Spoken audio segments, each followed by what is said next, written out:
இது நேற்று நம்ம சுமதிபுரம் மஞ்சட்டில் நடந்த மஞ்சள் அது நம்ம வீட்டு மாடு தான்.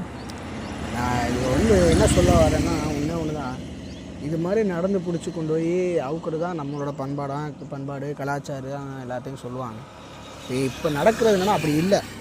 எல்லோரும் டாட்டாஸில் ஏற்றிட்டு வந்து அவுக்கிறது, டாட்டாஸ்லேருந்து அறுவாலை வச்சு வெட்டி விடுறது, டாட்டாஸியை போட்டு குலுக்குறது, இது ஒரு ஆடம்பரமாகவே கொண்டு போயிட்டாங்க. அது ஒரு கல்ச்சர் அப்படிங்கிறதே மறந்துட்டு, ஆடம்பரம் என்கிட்ட இருக்குது நான் அப்படி பண்ணுறேன் அப்படிங்கிற மாதிரி. அது போக அதான் உண்மை, காசு இருக்கவங்க ஒரு 2 லட்சம் 3 லட்சத்துக்கு மாடு வாங்கிட்டு வர்றது, புது மாடை கொண்டாந்து போட்டு அவுக்கிறது வைக்கிறது, இது வேறு மாதிரி போயிட்டுருக்கு. எனக்கு பார்க்க ரொம்ப சங்கடமாக இருக்குது. அதில் வண்டி மாடு அடிபடுறது, கேட்டால் டோரை திறந்து வச்சாங்க அதனால் அடிபட்டுச்சுங்கிறது. இப்போ வண்டியில் அடிபட்டு செத்ததுக்கு என்னையா கணக்குன்னு கேட்டால், என் மாடு சாகாத வரைக்கும் எந்த ஒரு பிரச்சனையும் இல்லை அப்படி தான் நினைக்கிறாங்க எல்லாருமே.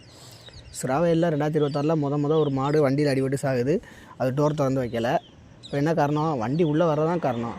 முன்ன மாதிரி வண்டியில் கொண்டு போங்க, நடந்து பிடிச்சோம்னா வண்டியில் கொண்டு போங்க, வண்டியில் கொண்டு போய்ட்டு 1 கிலோமீட்டருக்கு முன்னாடி வச்சு அவுத்து நடந்து பிடிச்சிட்டு போங்க. நடந்து பிடிச்சிட்டு போனால் அந்த மாடு இறக்குன இடத்துக்கு மறுபடியும் திரும்பி வந்துடும். அதுதான் கணக்கு. நம்ம ஆளுங்க நேராக வண்டி எடுத்துகிட்டு உள்ளே போயிடுறது, வண்டியில் வச்சு டம்முன்னு அவுக்குறது.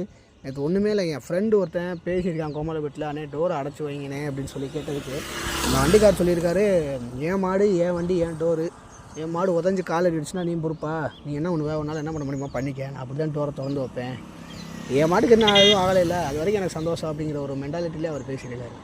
ஃப்ரெண்டு ஃபோன் பண்ணிட்டு ரொம்ப சங்கடமாக இதெல்லாம் பண்ணுறாங்க பங்காளி, ரொம்ப சங்கடமாக இருக்குது மஞ்சட்டு போகிறதுக்கே. நீ காலப்போக்கில் வர்றதை பார்க்கும்போது நீ மஞ்சட்டுக்கு மாடு கொண்டு வரதுக்கு வேலையே இருக்காது. சும்மா வீட்டில் கட்டி போட்டு போய் சாமான் எடுத்துகிட்டு போக வேண்டியது. ஆனால் இந்த மஞ்சட்டுக்காக போகிற கஷ்டப்பட்டமாக நினைக்கும் போதே மனசு ரொம்ப வருத்தமாக இருக்குது. பேசாமல் மஞ்சள் இல்லாமல் இருந்தால் கூட நிம்மதியாக இருக்கும் போல், வாயிலா ஜீவன்களுக்கு எதுவும் அடிபடாமல் அது உசுரோடையாக இருக்கும் அப்படின்றது மனசு ரொம்ப வருத்தமாக இருக்குது. நீங்கள் ஏதாவது திருந்துங்க, இல்லைன்னா திருத்திக்கங்க.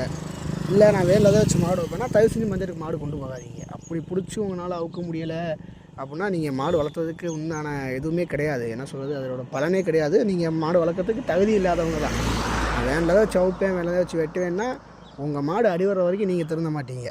மற்றவங்க மாடு எப்படி போனாலும் போயிட்டு போகுது, நம்ம மாடு சரியாக இருந்தால் போதும், நல்லா இருந்தால் போதுன்ற நினப்பு இது மஞ்சட்டை அழிச்சிடும் கூடிய சீக்கிரத்தில். அதனால் இதை முதல்ல மாற்றிக்கங்க. தயவு செஞ்சு டாட்டாஸில் கொண்டு போய் மாடை உட்காதீங்க.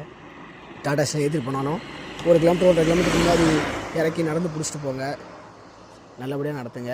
இனிமேலும் மாடுகளுக்கோ எந்த மனுஷங்களுக்கோ எந்த ஒரு அடிப்பும் படக்கூடாது, எந்த ஒரு காயம் ஏற்படக்கூடாதுங்கிறது தான் எங்களோட ஆதங்கமாக இருக்குது.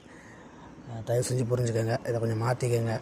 வண்டியில் கொண்டு போகிறீங்க, வெளியிலே வச்சு அவுத்து விடுங்க.